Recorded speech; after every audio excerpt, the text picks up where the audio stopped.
Fantastic. Good morning. If you're sitting in the back, you might want to come forward. We've got some seats up here. You can perhaps see as well as hear a little better. Welcome. I'm Don Guttenplan. I write about education for the International New York Times. And before we start our panel on parental engagement, I have one announcement, which is if you want to comment on this conversation while it's going on or afterwards, please use the Twitter hashtag, hashtag GESF in your tweets.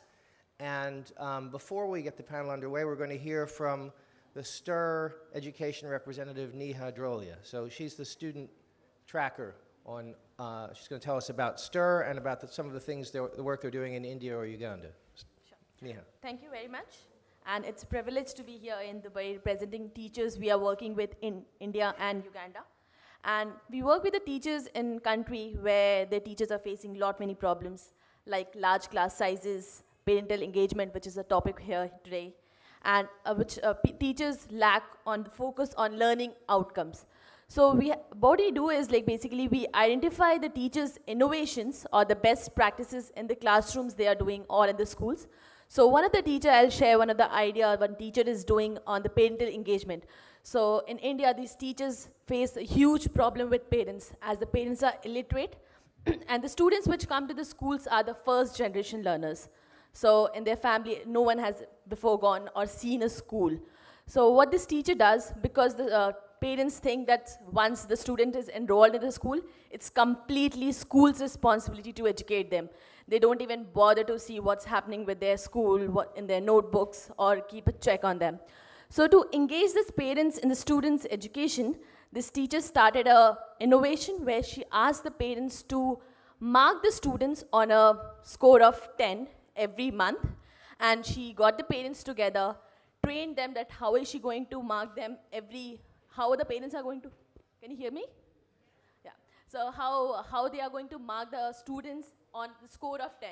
And the different criteria are that how they are behaving at home, are they helping their siblings at home, or are they studying, or things like that. So there are numerous criteria where the parents get to mark the students. And every month, they have this parents-teacher meeting where the students, where the parents and the teachers meet together, and the parents have to submit a marks on the score of 10, which the teachers include in the scores, in the every month scores.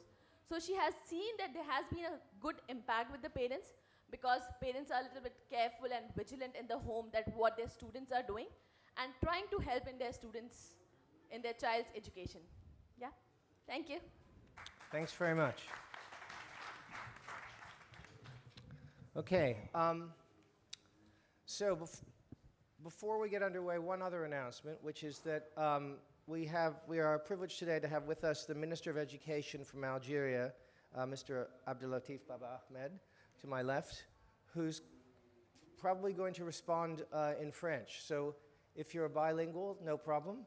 If you're not, you might want to get headphones so you can hear the simultaneous translation. So I'm going to wait a minute for those who want headphones. They have headphones at the back. So please do get your headphones so we can all participate in the conversation. We could have done with headphones. But do come back. Please. Thank you. Don't be so francophobe that a little French. No, I'm fine.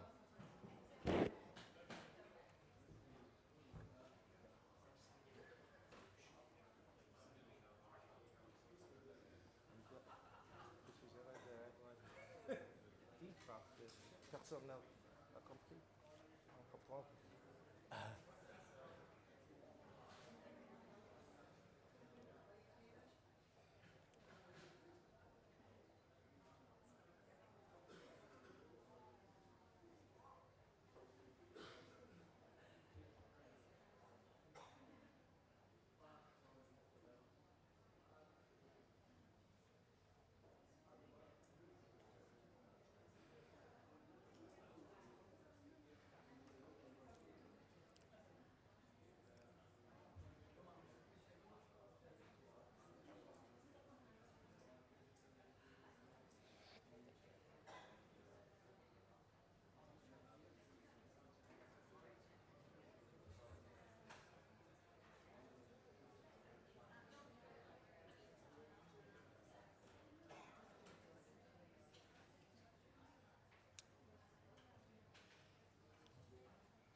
Okay, that's great. Thank you for coming back. So I'm Don Guttenplan. I write about education for the International New York Times. I'm also a parent, so I was interested to hear what Neha said about this scheme where they encourage the parents to grade their children, because I'm sure you'll understand what I say if I tell you that as a parent, I often feel like we're being graded, not just once a month, but every day on how we support our children, whether we do what we're supposed to do.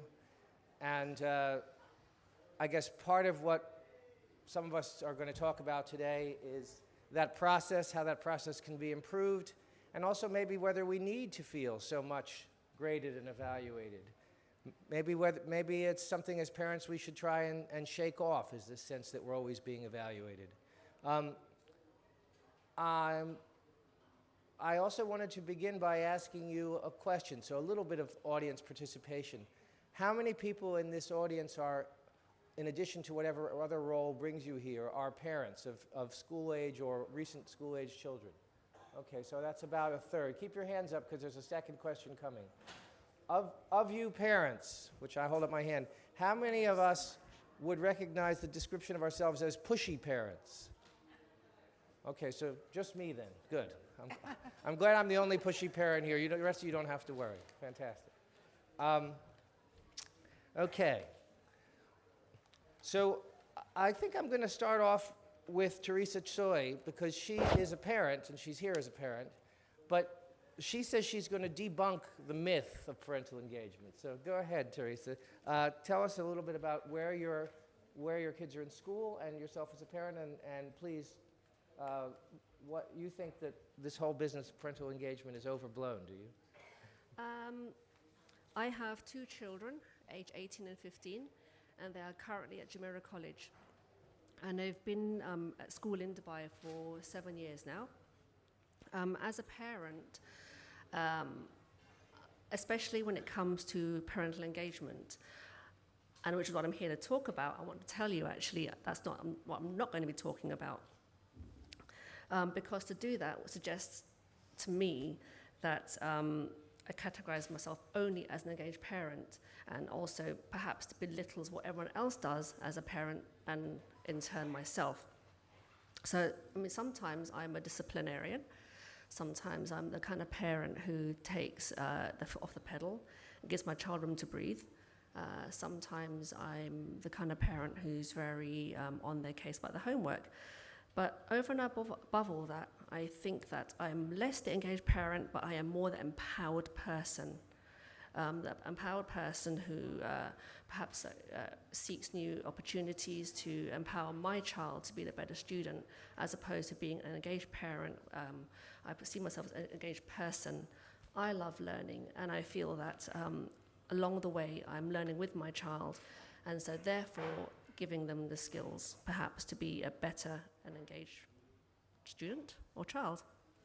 I believe that I try to be the best parent that I can be, given the tools that I've got, and using what there is around me. So for instance, we're very lucky to be in an age where we're all somewhat connected to the internet, or with availability of books and those kind of things, such as Khan Academy I can think of, or Crash Course History, Crash Course Science.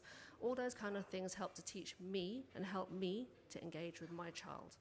Now, it depends on the kind of person everyone else is, and in that aspect, I think that I want to help people to find. Well, for me, it's about finding the middle ground, and there's no right way.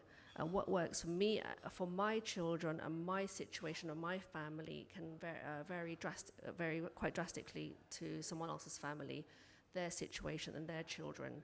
So they're really, just as there is no one type of person, there's not one type of parenting.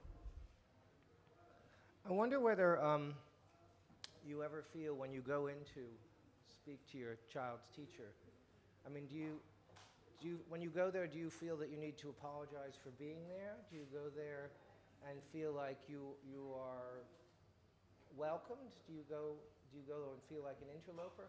How are you treated when you go? It depends on the situation, really. I do try not to be the and I hate this term, the tiger parent. And I think inadvertently we all are in some way. By tiger I- parent, you mean one of us pushy parents? Yes, I think I straddle the boundaries of being a helicopter parent where I'm hovering above my child at all times, and being the tiger parent wanting the best. So the tricky part, the challenge, I think, for a lot of parents is about finding that middle ground. Do I feel like an interloper at times? I do, because my experiences growing up, exactly what the Stir Innovator was saying is that you went to school and you had a report card end of the month or the end of the year, but in between September and July, you didn't really know where you stood until the very last day when actually you did pretty badly.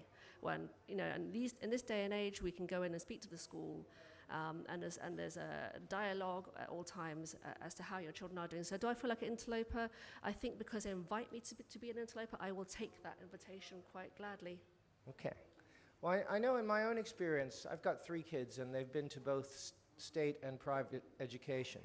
And sometimes you go in and you feel like you're being treated like a customer. And that's, in a way, one of the advantages of private education is you're being treated like a customer, except that being treated like a customer can be like, we want your money, we want your child, and now we want you to go home. So, Margaret, you're going to tell me that things are different, right? That's not how you run things. I'm going to talk about the importance of parent engagement, whether you're paying fees or not. I am a parent, and I am an educator. I've been an educator longer than I've been a parent. I'm a pushy parent, and I'm a pushy educator as well. Because actually, as an educator and as a parent, I believe I want exactly the same for your children as I want for my own children. Intuition tells us that parent engagement is a good thing, but what does the evidence show? Well, a man called John Hattie, several years ago, did a massive exercise and analysis of metadata from around the world.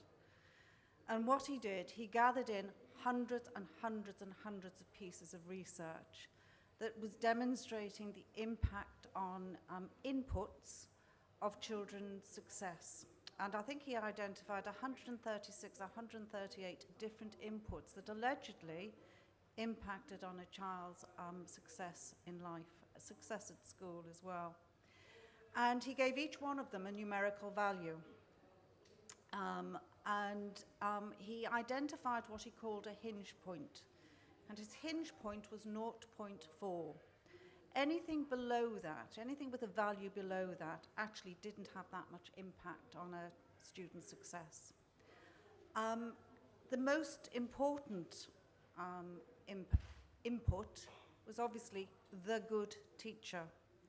The good teacher either in a subject or a year group. And that hovered about 1.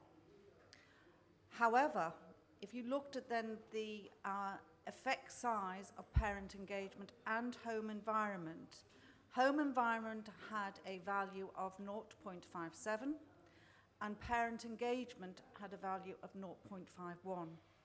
So the evidence is there that if you use this free resource, you use it well, you actually, both together, parents and school, and of course the child, make a difference to the life chances of an individual.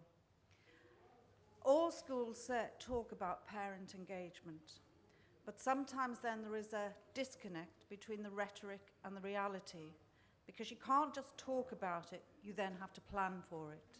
And in the planning of it, you have to ensure that the leader in the school is fully signed up to this program. The leader then has to ensure that every teacher sees it as a good thing. Teachers then have to be trained in what parent engagement looks like. And most importantly, we have to listen to parents. We have to take feedback from them, because parent engagement isn't a one-size-fits-all. And I know some of my panelists will talk about different needs and different contexts. So our parent engagement program across GEMS has been developed over the last 4 to 5 years. And one of our key learnings that we take away is listening to parents and shaping the program to meet the needs of particular communities. And across our schools, it looks different. Can you say a little bit about, because it's an unusual situation, having schools in so many different communities, some of the differences in practice and parental engagement across the different communities where you work? Again, if I go back to my role as an educator,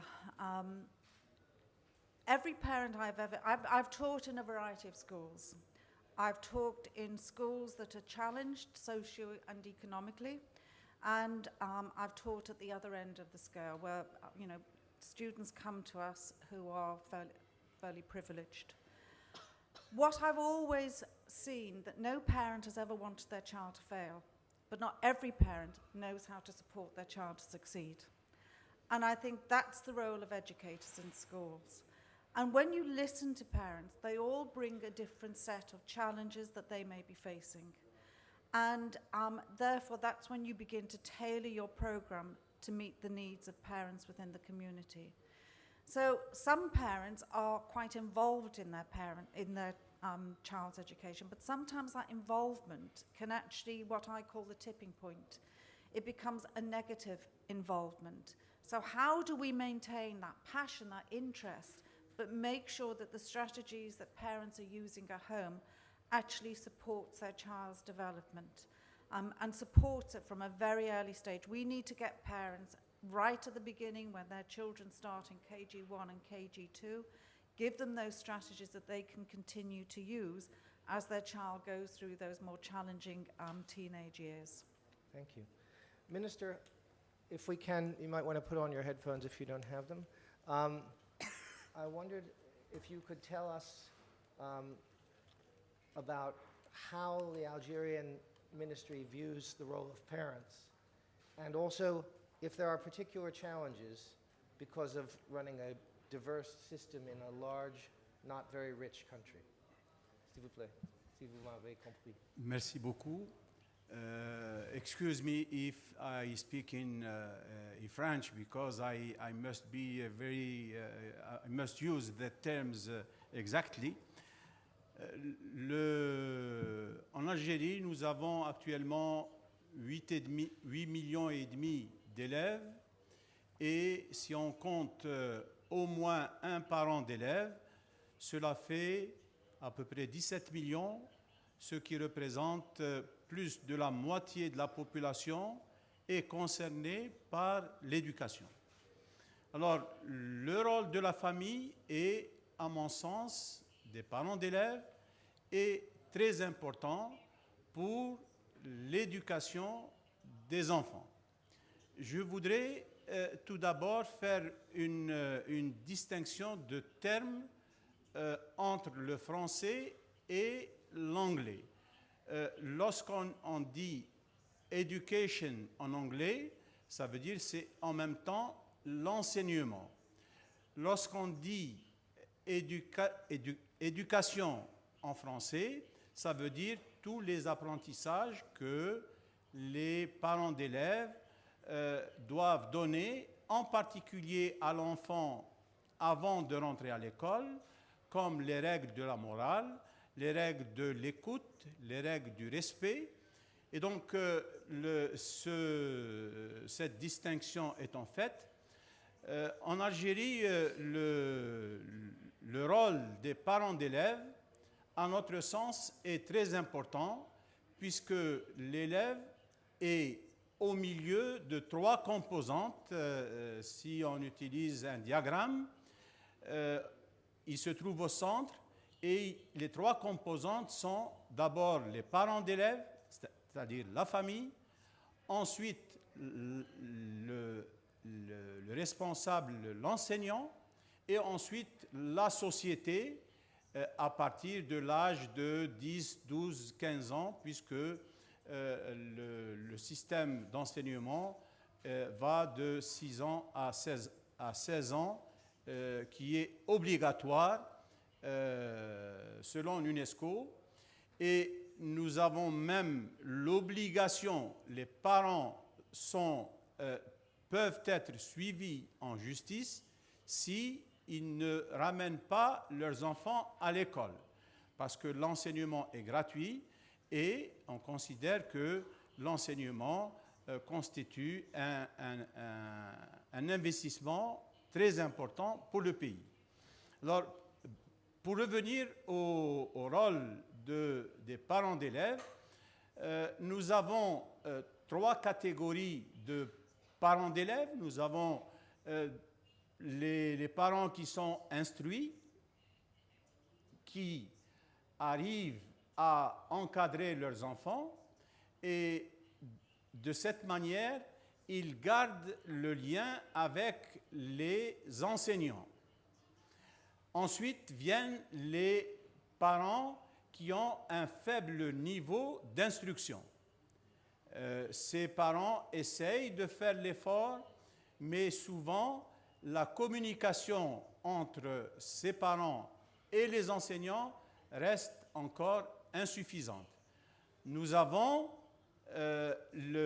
ensuite viennent les parents qui ne sont pas instruits et qui peut-être ne sont jamais allés à l'école.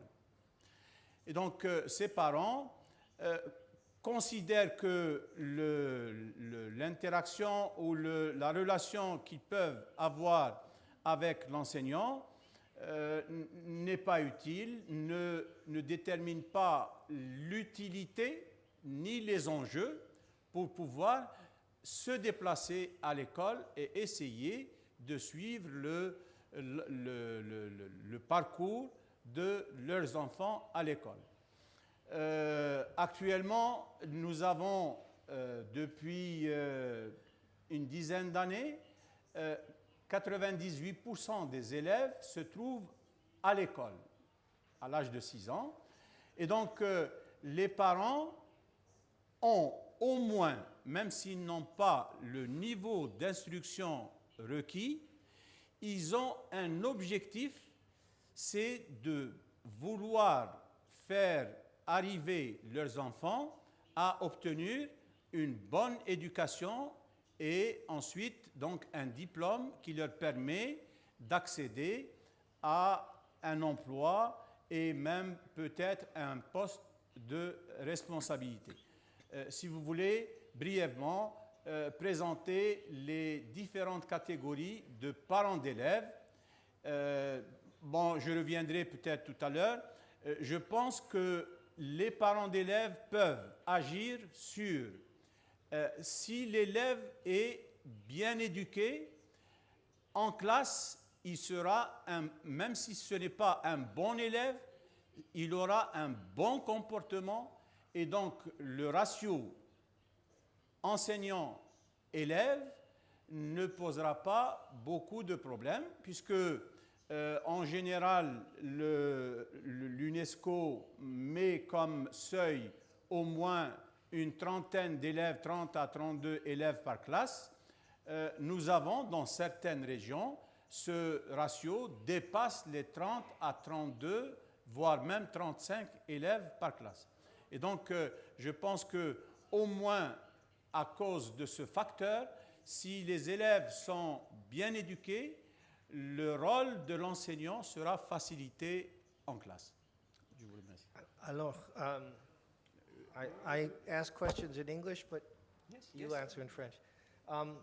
So you want to have the students bien éduqués avant d'arriver à l'école. So the role of the parent, in your view, is to prepare the child, to deliver a child to school ready to be educated. Yes. What happens? How does the government intervene when that has not taken place? When the child arrives at school not ready?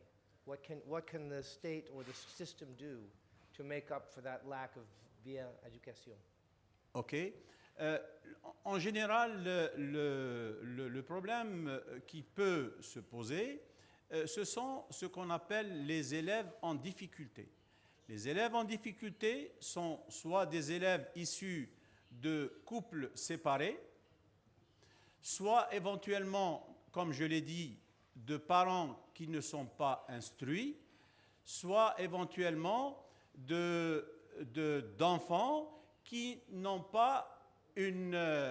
et là, je vais parler de l'âge du collège, donc entre 12 et 14 ans à peu près, c'est l'âge où l'élève commence à vouloir se détacher de l'école, va vouloir quitter l'école, et à ce niveau, nous avons un taux de déperdition, ça veut dire que le pourcentage des élèves qui quittent l'école au niveau du collège représente à peu près 7 à 8% du nombre d'élèves qui sont rentrés à l'âge de 6 ans. Et donc, ce que nous essayons de faire, c'est, disons, organiser les associations de parents d'élèves pour que ces parents puissent s'entraider, même si un enfant n'a pas ses parents qui suivent éventuellement sa scolarité. Nous avons des associations de parents d'élèves qui se réunissent chaque semaine pour étudier les difficultés qui se posent au niveau de l'école, du collège ou du lycée. So the parent-teacher associations meet every week, chaque semaine. Chaque semaine. Fantastic. Okay, now Sumaya Saluja has been doing work in India with the GEFI, which you'll tell us what that stands for, Youth Advisory Group.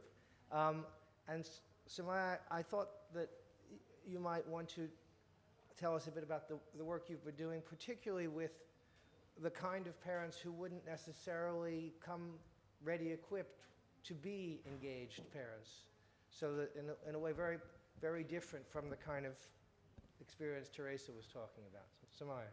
Absolutely, thank you. So GEFI is the Global Education First initiative, and I serve as a part of an 18-member team of young people from 18 different countries who work on forwarding the conversations and on education, ensuring it's a global priority at an international level, but also taking it back home and ensuring that our countries and our communities also ensure that education remains a top priority for them.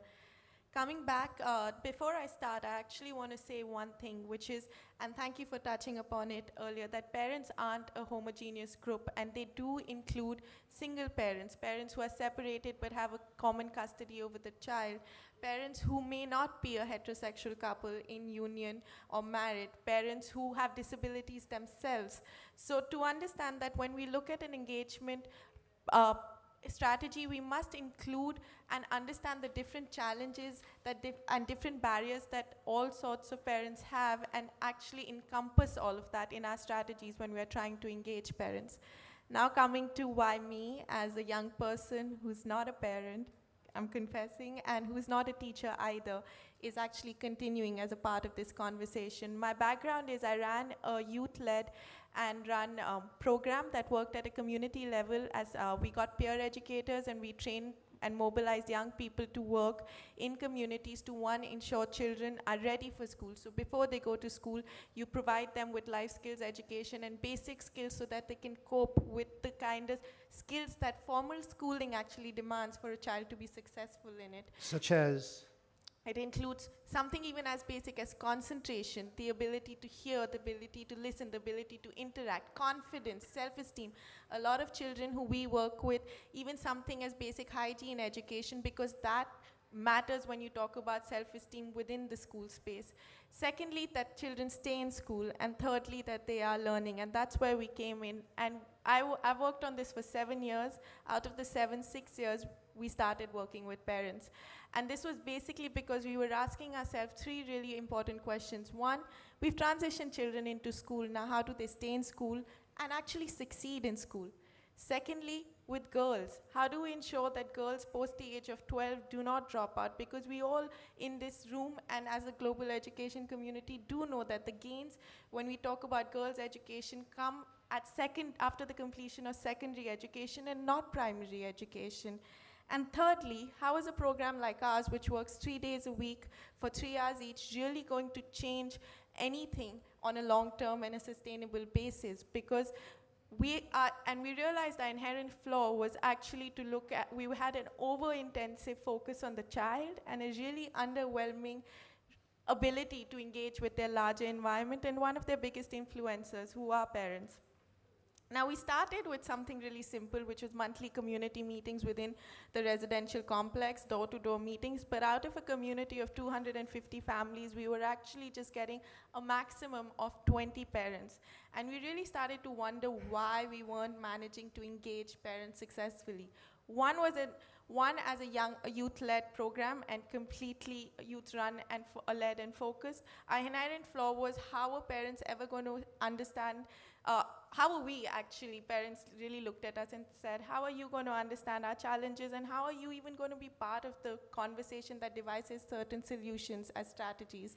Secondly, the second thing was, for a lot of parents living in communities, they needed to see something more actionable for us to really get some buy-in from them to know that what we're doing is actually going to help their children.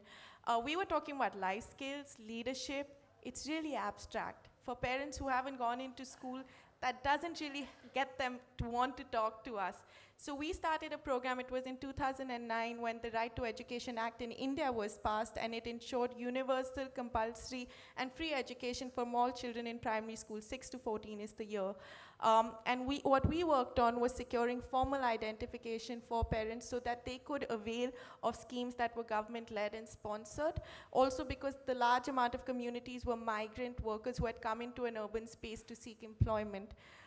What that actually did was it opened the door. Actually, and for some of our learnings was, the first is we just needed to open the door to have a conversation. They needed to see a change. They saw the change, and therefore, then we managed to begin talking about more sensitive and more long-term topics like gender equality, violence, child marriage. We couldn't start off touching upon that. They would close the door on our face and say, you need to go. The second was, there were a few learnings that we had along the way. The first is that parents were struggling too. As was mentioned right at the beginning of this conversation, a lot of the children we work with are first-generation learners. The instructions that schools send to them are in a language parents don't understand. They haven't been to school, so they also, even if they do understand it, they don't really know how to work on it or how to monitor. They want to support their children, but they don't understand the how, as you had mentioned.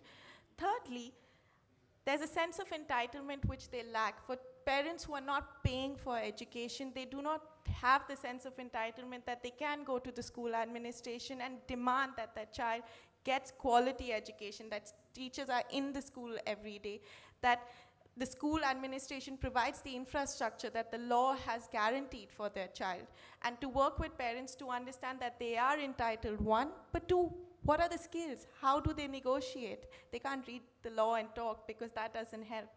The second thing that we actually really worked towards was, secondly, was we needed to work with mothers. They were the ones who were actually with the child. A lot of mothers that we work with are really young. The average age of marriage is 16 in the community I work with. They have their first child by the time they're 17. They haven't been to school, yet they are taking care. They're the ones who interact with the school administration. They're the ones who read the diaries with the instructions that are sent back from teachers. And they're the ones who are supposed to monitor their child's progress. Yet they have no decision-making power within the household because that still remains with the father and the man in the house who is not present most of the time. That requires separate, individual, targeted strategies on actually involving the fathers, but also investing in the young mothers who are working and struggling towards monitoring their child's progress and supporting it.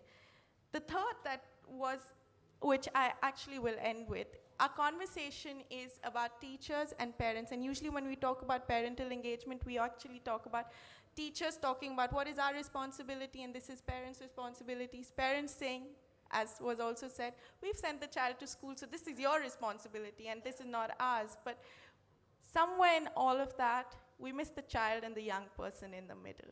They are not part of that conversation.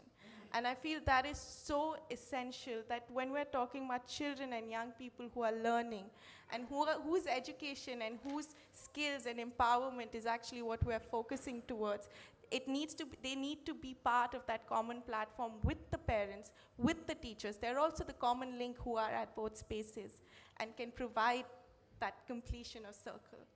Okay, so it's important as we have this conversation to remember that there's somebody else in this equation besides the parents and the school, namely the students.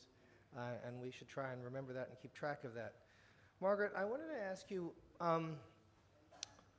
what you would advise parents, well, two questions really.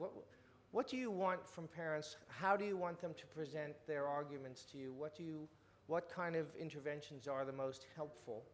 And the second thing is, if you can, to give us an example of a change that you've made because of parental engagement in either the way that education is delivered or the way the school functions.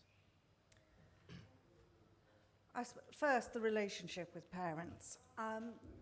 We're looking for a relationship that's built on trust, a relationship that is open and honest. We've had a lot about differences today between private and public schools and fee-paying or not fee-paying. I want to dismiss this idea that education is not paid for, whether you go to the public sector, because somebody's paying for it, and it is usually coming from the taxes that parents pay. And when that occurs, there is an expectation. Schools should be held accountable by parents. Parents should be able to ask challenging questions that aren't necessarily confrontational, but they are a client, and as a client, and as the student's a client, they deserve a service. And if the service isn't being delivered to the level that is expected, then that needs to be challenged. And sometimes it's giving parents the questions to ask in helping them understand their entitlement. So that is also part of parent engagement. The second question you asked about, how has a parent engagement initiative changed some practice in one of our schools?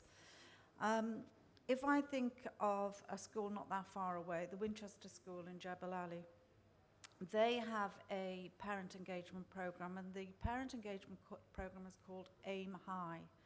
And that's about raising aspirations and expectations of the parent community. Because sometimes a school can go to a parent community and say, your child is going to achieve, for example, 5 IGCSEs, A stars to C. Actually, that child may well be able to achieve 10 IGCSEs, A stars to C. And it's about raising expectations and raising aspiration, both of schools and of parents. So the initiative that the school adopted, this Aiming High, it was helping parents to understand how to have high expectations, how to have high aspirations, and giving them the questions to ask teachers if their child wasn't succeeding in both of these areas. So the program, part of the actions of the program was identifying students at risk of not reaching a certain expectation, and then meeting with parents on a regular basis, helping them to understand how they could support the learning at home, but also giving them those series of questions to ask teachers of what was happening in school, why wasn't their child achieving the expected outcomes, what do they need to do to help their child achieve at home. As a result of this particular program, some of those children who were at risk of not maybe achieving a minimum threshold, or some of those children not at risk of achieving a more challenging threshold, the success rate improved dramatically.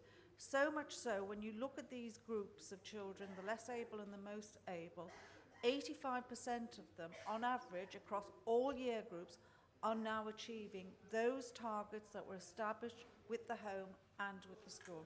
Thanks. Minister, I wondered, first of all, whether you agree with Margaret that that somebody always pays for education, that there's always someone who's paying the price for education, whether it's the taxpayer or the parent paying fees. And in a state system, such as the one that you run, could you speak of a politics of parental engagement? Is it a political factor? Effectivement, le système d'enseignement en Algérie est presque totalement subventionné par l'État. L'enseignement est gratuit. Non seulement l'enseignement est gratuit, mais les élèves issus de familles nécessiteuses disposent d'aides qui leur permettent d'acquérir les manuels scolaires et même des articles scolaires. Je dirais que le système de l'enseignement privé est ouvert en Algérie et actuellement, il ne représente que moins de 1% des élèves qui sont dans le système privé. Oui.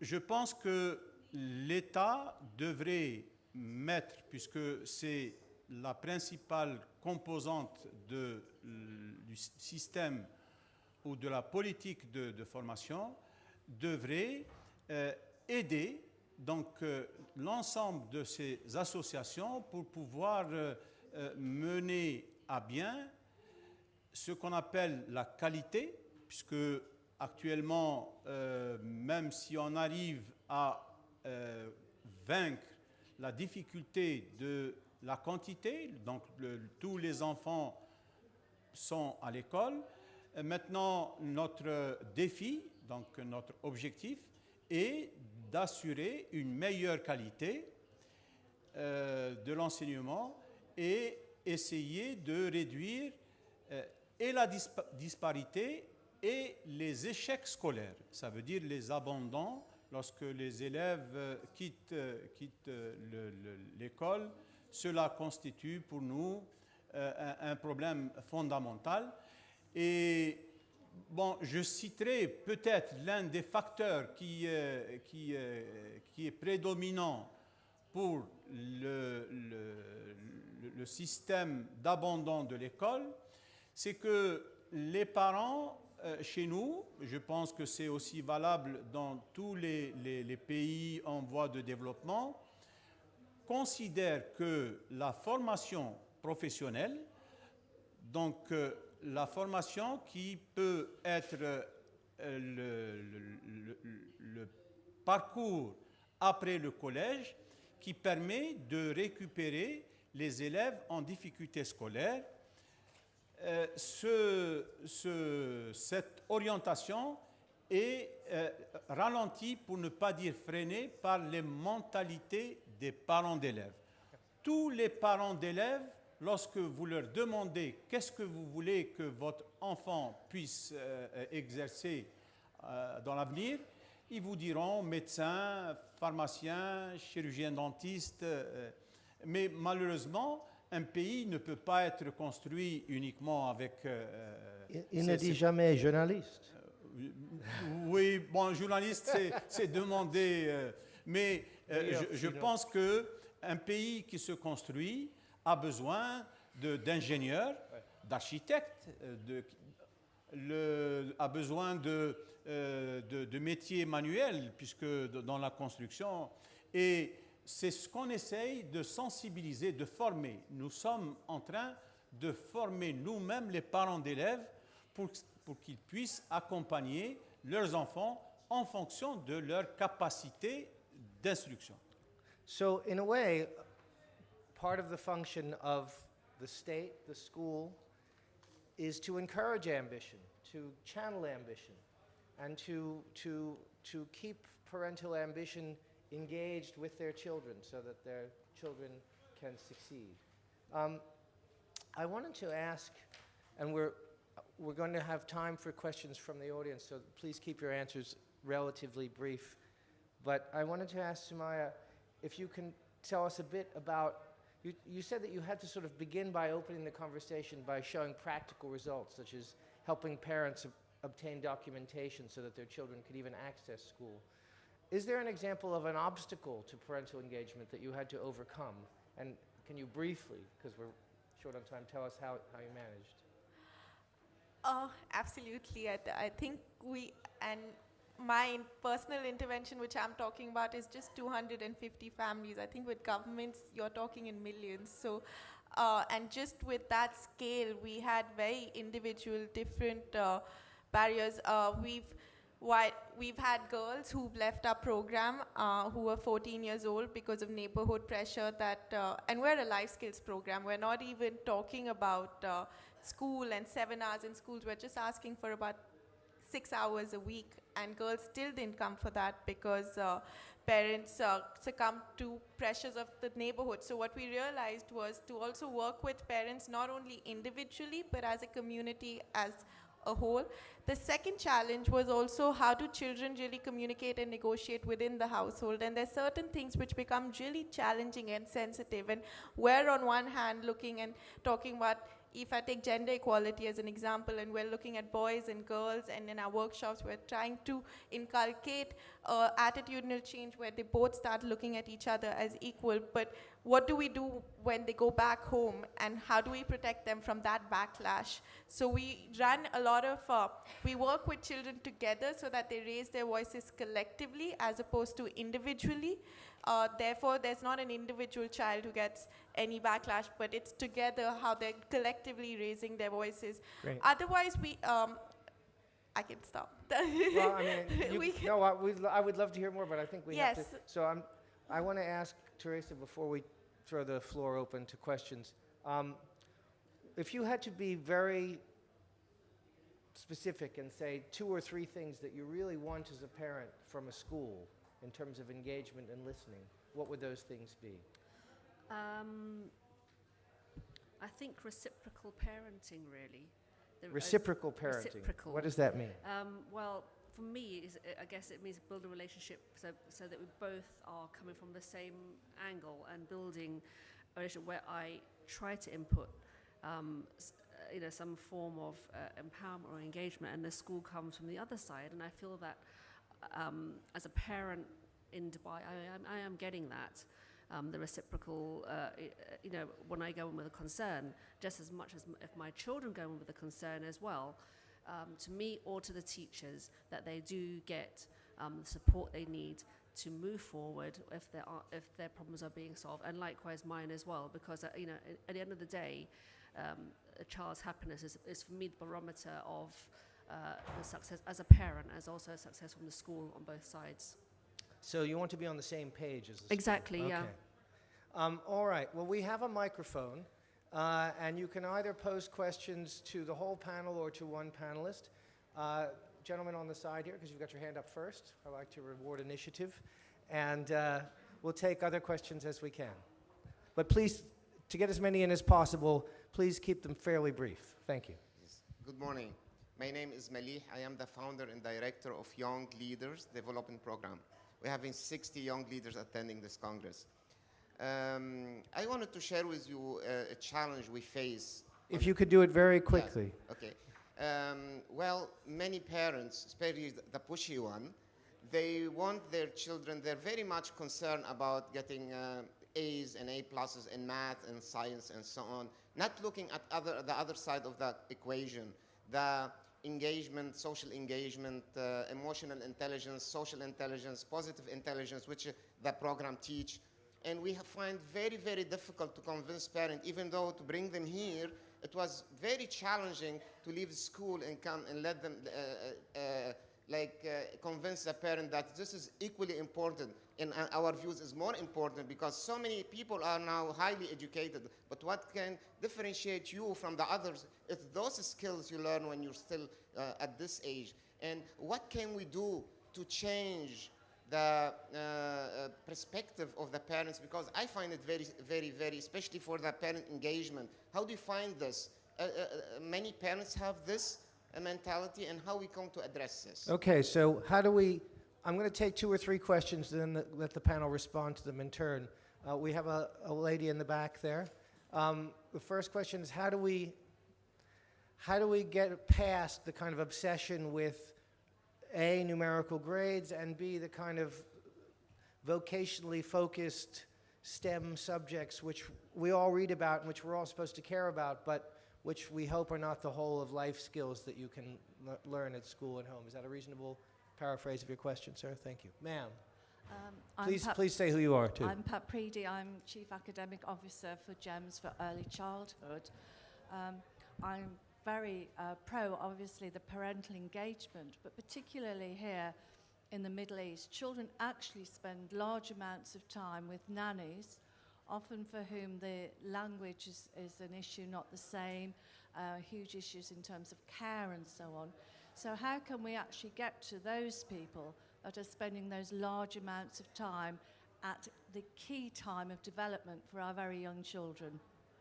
Okay, so is the question, how can we, meaning educators, get to nannies, or what can we do about the fact that so many children spend so much time with? It's the first question, which is maybe they should be included in the educational conversation.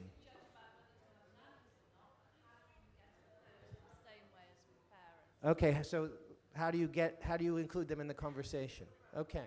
Is there another question before we start getting some answers? Gentleman in the middle here. There's a microphone on its way to you, sir.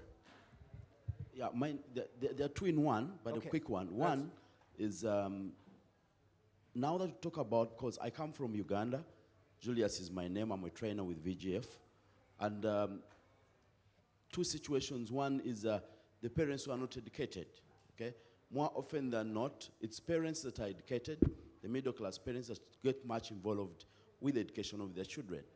So how do we deal with the situation? Because the majority of the parents are not very educated, the peasant families. Right. So usually don't get involved into the education of their children.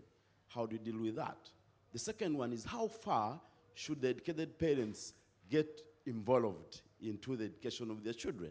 Because the challenge we tend to have as a trainer, we train teachers in Uganda, and you find that one of the challenges the teachers will have is because of the pressures that come from parents. They have tended sometimes to want to teach children to please the parents. Yeah? Right. So at the end of it all, we kind of end up deviating from exactly what we want to do because they want to make parents X happy, so they do what the parents want rather than what the profession would want. Okay, Those are two questions. so the second question is, the first question is tensions between uneducated parents and how you take their concerns into consideration. But the second question is, do schools bend over too far sometimes to accommodate parental concerns, and how do you guard against that? So maybe we'll start with that, and Margaret, do you want to address that?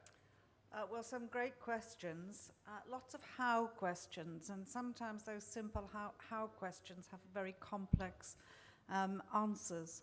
If we start with the issue around parents who may not have the skills that they need to truly engage with their children's learning, I'll share with you a piece of research that took place in the 1980s, in a place called Tower Hamlets in London. And on a range of socioeconomic indicators, Tower Hamlets scores particularly low. Literacy rates are low, disposable income, childhood death, etc. And schools were looking at how they could improve reading. And we've had an example, first-generation children, some of the children were first-generation children in school. And many of the parents had very, very low levels of literacy or were illiterate. And a program was rolled out where the parents weren't taught to read, but they were taught to engage with their children's learning. And part of that engagement was explaining to them that when they sat and read with their children in the evening, the TV should be turned off, they should be in a quiet and comfortable room, and it was about the discussion, the talking that took place as the child was reading, encouraging the child, asking questions, supporting the child. After 6 months, the program was evaluated. Those parents who'd taken part in the program, and the children who'd taken part in the program, those families saw a significant increase in the reading ability of their children. But it wasn't just about a test score. It was about the other attributes that have been developed as a result of that engagement program. The children were more confident, they were more independent, and their language, their oral language, had improved significantly also. So very small actions can result in huge impacts. And that's why I said earlier, there isn't a one-size-fits-all to this question of how you engage parents. You have to look at your community, you have to evaluate the needs, and then you create the programs accordingly. Samaya, do you want to speak a bit about also the question of engaging parents who aren't themselves, educated? Yeah. Yes, I'll be really brief because I do completely agree that one size doesn't fit all. Just to add one more point to what you said is that when we are looking at a community and devising a strategy, it's not up to us to make it on our own. If we work with them as partners, ask them, what do you want? What are you facing as a challenge? And co-create programs and also co-evaluate programs. You genuinely come out with more sustainable and more effective programs on ground. The second point is that when we do, to answering the first question, the second is that when we do run these programs which are talking about skills that are not literacy, numbers, math, which are harder, which are softer, but extremely, extremely important, we usually run our workshops, or all our opportunities are outside the space of the home, so the parents never see it. So it's really important, and something we did, we actually shifted all our regular workshops right in the center. It was extremely hard because it took us 4 years to get infrastructure there. It was really noisy, it was open, so we were always susceptible to weather conditions. But what it did allow for us to do was parents could come, walk in, see, because they haven't had it. So it's very hard to imagine it. They could see and experience what was happening. The second, what was really important is when we do evaluate our programs and we say, oh, there's been a change in this child, there's been a change in that child, communicate it. Tell the parents this caused this change so they can point it out to what caused it, because otherwise they're going to see changes but they're going to attribute it to anything. So to make your program more important in their eyes, where they do really understand what one is doing, involve them in the process but also share your gains so they can also attribute it. Thank you. So open the doors, let the parents in, don't keep them at arm's length. Do what you do in a visible manner so people can see it and be transparent. Minister, I wonder whether you wanted to speak to this gentleman's question about the obsession with tests and test scores, because I'm sure that's a concern for every government, and how you get beyond that to other skills. C'était assez clair? Oui. Ce que je voudrais dire, c'est que est-ce que les parents d'élèves peuvent contribuer à donner des orientations concernant et les programmes et disons, ce qui serait souhaitable de modifier. Nous, on associe les parents d'élèves dans certaines décisions en matière d'organisation, par exemple des emplois du temps, en matière de commodité des enseignements, mais je pense qu'il serait, à mon sens, un peu dangereux de leur laisser l'initiative de pouvoir donner des orientations concernant les programmes eux-mêmes, puisque nous avons une commission chargée de cette mission, et donc il serait malvenu peut-être de confier une mission pédagogique à des parents d'élèves. Autre chose, je pense que les parents d'élèves, si on leur donne, à mon sens, la possibilité de donner des orientations sur, on nous dit que les programmes sont trop chargés. La principale remarque est trop chargée. Nous, on pense que s'ils se comportent de cette manière, c'est qu'ils veulent que leurs enfants aient moins de choses à réviser, à étudier, mais je ne pense pas que ça soit disons, un bon service qu'on leur rend si on diminue les programmes. Merci. Je suis désolé, mais je dois donner aux autres aussi. Teresa, I wondered, as a parent, we want it both ways, don't we? We want our children to get perfect scores in subjects like math and science so that they can go on and have brilliant careers, but we also want them to learn life skills and to be engaged with the community. What do you really think? I mean, are you really happy for your children to spend hours at school doing community service when they could be memorizing the periodic table? How do you actually feel about that as a parent? Is it controversial if I say I think they should be doing more community service? Pardon me? Is it controversial if I actually admit that my children should be doing more community service? I don't think you'll be shot here for saying. Well, that's Maybe good. Afterwards. That's good. I'd like them to be that kind of happy balance of achieving well, as well as acquiring all the soft skills like the emotional intelligence, compassion, being more intuitive of the wider community. I think that's hugely important. And I think perhaps, as a parent as well, the school does, I think schools generally do find those opportunities, but again, going back to being the empowered parent is coming from the other side and finding those opportunities as well. I think that it's very important. I'd like to see for my children, I'm on the ground of where I'd like them to have more community service. More community service, Yeah. okay. I think the world is different these days. I think you can learn equally as much outside of the classroom.